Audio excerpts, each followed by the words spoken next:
बड़ी ईद की बड़ी तैयारियां। शहरियों ने कुर्बानी के जानवरों की खरीदारी के लिए मंडियों का रुख कर लिया।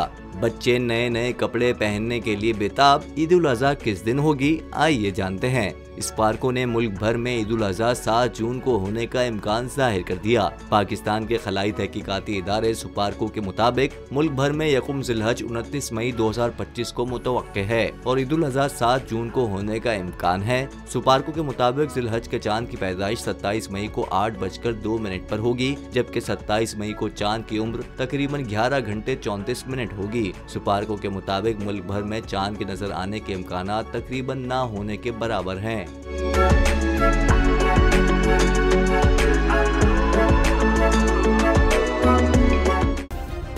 सब्सक्राइब करें और बेल दबाएं ताकि कोई खबर रह न जाए।